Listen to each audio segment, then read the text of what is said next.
Velkommen til Filmblast podcast. Mit navn er Martin Hovland, og det her er episode 143 om Mission Impossible Rogue Nation.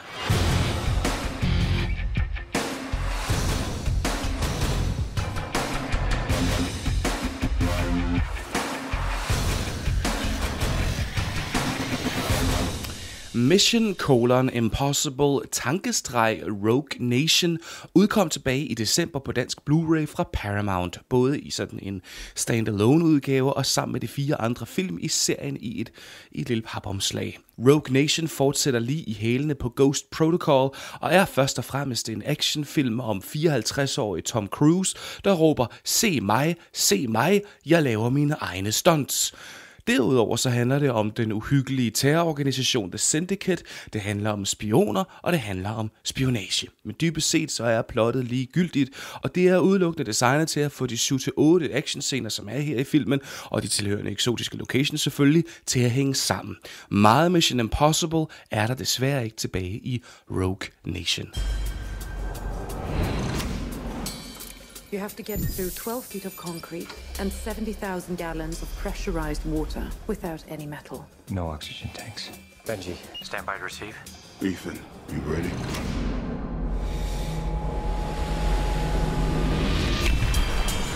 Important point. If you haven't opened that hatch after 2.5 minutes, we're both dead.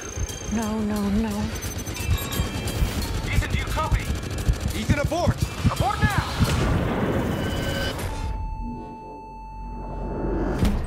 Whoa. Are you okay to drive? I mean, a minute ago you were dead.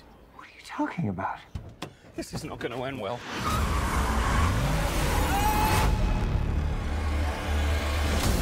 Mr. Chairman, the time has come to dissolve the IMF. It's not just a rogue organization. It is a disgraced one.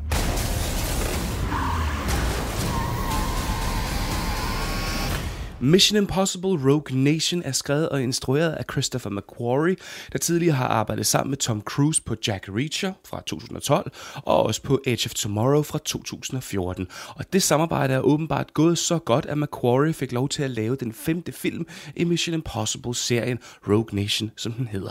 McQuarrie han er også sat på som både manuskriptforfatter og instruktør til en kommende Mission Impossible 6, så helt skidt det kan samarbejdet jo ikke være. Historien i Rogue Nation er kort fortalt den, at en stor terrororganisation kaldet Syndikatet på dansk, eller The Syndicate, de truer verdens sikkerhed, eller hvad det nu er, de gør. Det bliver aldrig sådan 100% klart, men det handler vist nok om at skabe en form for revolution, en slags væbnet revolution måske, hvor magtmisbrug og magthaverne kommer ned med nakken. Det er en slags ondsindet Robin Hood, kan man vel sige, og det mås man jo ikke.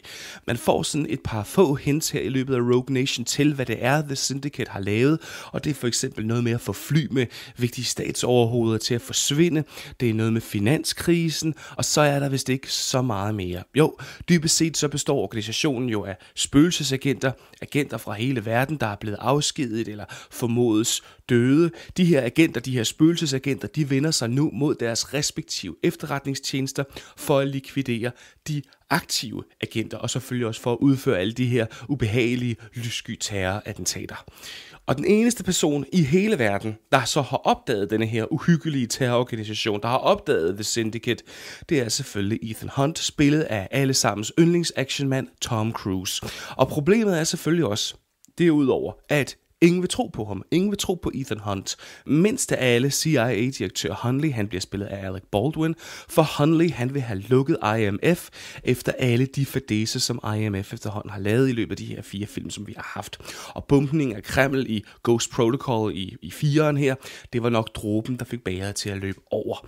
Så Rogue Nation starter simpelthen med, at hele IMF bliver demonteret, og Brandt, Jeremy Renners karakter, og Benji, altså Simon Pegg, de bliver tvunget til at samarbejde med CIA med det ene formål at finde Ethan Hunt, så de kan få sat en fuldstændig stopper for IMF og for Ethan Hunts sådan raven rundt i verden og ødelægning af ting, som det hedder. Så på den måde så er plottet todelt som i en klassisk thriller. Ethan Hunt, han skal finde frem til hjernen bag The Syndicate og sætte organisationen skakmat, og samtidig så har han så hele CIA i hælene. Hunt skal nemlig fanges, død eller levende. Og midt i det hele, der har vi så Brand og Benji, der vil Hunt det bedste, men samtidig har en CIA-direktør, der ånder dem i nakken hele tiden. Det er det forholdsvis simple setup i Rogue Nation. Og ligesom i Ghost Protocol, så er det egentlig ret ligegyldigt. Plottet er mere en undskyldning for at komme fra den ene setpiece-scene til den næste, fra en lufthavn i Hviderusland, til en musikbutik i London, til operaen i Wien, til en stor vandtank i Marokko og videre til en biljagt igennem Marokko, og senere en motorcykeljagt på støvede hovedveje, også i Marokko. Og fred være med det, kan man jo sige. Mission Impossible Rogue Nation er jo en actionfilm, så det er vel helt i orden, at actionscenerne er i centrum, og det er det da selvfølgelig. Men man må ikke være blind for, at de her 7, 8, 9 set-piece-scener, alt efter hvordan man nu tæller dem, de er mixet rundt i fuldstændig vilkårlig rækkefølge, og at manuskriptet virkelig har problemer med at få det til at hænge sammen nogle gange. For eksempel så synes jeg nok, at det er en mærkelig beslutning at starte Rogue Nation med den største stuntscene af dem alle. Nemlig den der fra traileren, hvor Tom Cruise hænger ude på siden af en flyvemaskine som letter. Det ser jo helt igennem helt fantastisk ud. Jorden forsvinder væk under maskinen, Cruise klamrer sig fast til et par dørgreb, og Cruise er vitterligt i livsfare. Det får en til at tabe pusten lige der. Adrenalinen kører i kroppen, og Rogue Nation, og det er næsten det værste, kommer aldrig tilbage til den følelse, kommer aldrig nogensinde op i det gear igen. Så det virker mystisk at placere den største actionscene, den største stuntscene i hvert fald, helt i starten af filmen. Og så er scenen i øvrigt fuldkommen ligegyldig for resten af filmen, finder man ud af. Den ligger sådan før startteksterne, og den kunne uden problemer være havnet på klippegulvet. Det er action, det er stunt, det er sug i maven, ja tak, men som film er det også uelegant struktureret, og så er det klodset skrevet.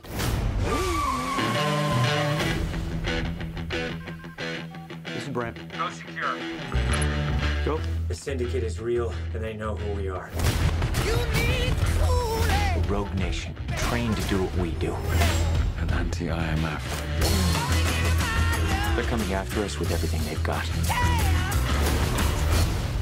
Oh boy. You want to bring down the Syndicate? It's impossible. Take your position. I have eyes. The show is about to start. Got it. You and your team will answer for every wanton act of mayhem you are responsible for. Now we are all wanted by the CIA. Awesome. Get your seatbelt on. You have to be that now. Nu kan man jo nok spørge, hvordan kan man skrive action på en klodset måde? Action er jo mere noget med noget koreografi af slåskampe, noget med nogle stunts, noget med filmiske virkemidler, klipning, der er hurtig, underlægningsmusikken og alt det der halløj. Og det er jo fuldkommen rigtigt, men der skal altså også være noget, der binder det sammen til en form for historie. Og her har Christopher McQuarrie, manuskriptforfatteren og instruktøren. McQuarrie har altså store problemer med at få et naturligt flow ind i scenerne. Vi har ikke én, men flere scener, der simpelthen handler om, at to karakterer står i et lokale og er vildt uenige om en eller anden fremgangsmåde. Og det er vitterligt konflikten. Og den løses så på få sekunder, da en af karaktererne, og det er typisk sådan Tom Cruise, han hæver stemmen og måske råber lidt mere, men dybest set så gentager han bare det tidligere argument en gang til, men altså mere vredt og lidt mere råbende, hvorefter den anden karakter, det kunne for eksempel være Brand, eller Benji, eller en af de andre karakterer, som makker ret og siger, ja, men det er også rigtigt, Ethan, du får ret. Og så sidder man ærligt talt tilbage og tænker, hvorfor filan skulle de så være op og skændes i første omgang? Der er jo intet i de her snakkescener. Hvorfor kan de ikke bare få Tom Cruise, eller hvem det nu er, der får ret til at sige, hvad der nu skal ske, og så komme videre? Se, det er et middelmodigt manuskript. Hvis det er det eneste, der driver en scene frem, nogen der op og skændes, og en der råber lidt højt, og så får ret. Hvis det er det eneste, der driver en scene frem flere gange i løbet af den film, så er det altså under middel. Hvis man så i stedet kigger på actionscenerne i Rogue Nation, fordi det er jo en actionfilm, så er der bestemt gode ting at sige om den. Der er gode slagsmål med en veltrænet Tom Cruise med nøgen overkrop, og han er i stand til at udføre de mest halsbrækkende parkourøvelser. Det er fedt. Flyvemaskinestuntet i filmens første scene er bestemt også overvældende, og det samme er den biljagt igennem først Marokkos gader, og senere på motorcykel ud på hovedvejen. Vi har set det før, men det holder, det giver sug i maven. Til gengæld, så må man så også sige, at Rogue Nation er en actionfilm med Tom Cruise som actionhelten.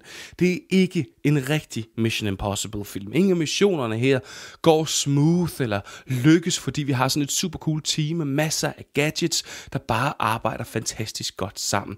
Det er konstant op ad bakke her i Rogue Nation, præcis som vi kender det fra den gennemsnitlige amerikanske actionfilm med den frustrerede actionhelt i hovedrollen, og det er der altså ikke meget Mission Impossible over. Og samtidig så er det ærgerligt at se, hvor meget de andre karakterer faktisk køres ud på et sidespor her i løbet af filmen. Tom Cruise, han er i høj grad i centrum.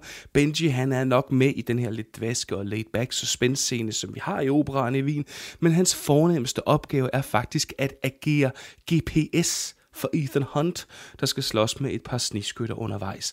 Den scene er på den ene side kørt i stilling som den virkelig store set-piece-scene, som vi får sådan i opstarten af filmen, men den falder mere eller mindre sammen, fordi den er så simpelt skrevet, og selvfølgelig også fordi Christopher McQuarrie, manuskriptforfatteren og instruktøren, måske med kyndig vejledning fra Tom Cruise, har lavet denne her fuldsti operamusik udgøre musikunderlægget.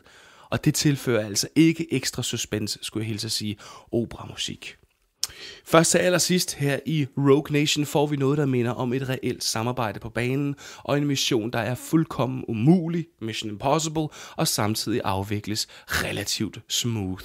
Det handler om den britiske premierminister, det handler om den britiske efterretningstjeneste, det handler om nogle koder, og så handler det om en hemmelig fil, der skal låses op. Og i den scene, i den type scene der, eller hvad skal man sige, i det mindste den stemning, den følelse, som man sættes i, når man ser et team, der arbejder sammen og har fuldkommen tjek på det hele, og snører de rigtige, fordi de er smartere, fordi de er klogere, fordi de er hurtigere, fordi de er mere effektive. Den type scene vil jeg gerne have haft mange flere af i Mission Impossible Rogue Nation. Open the door! Come on. Yeah, I'm trying. Benji, open that door right now! Oh my God!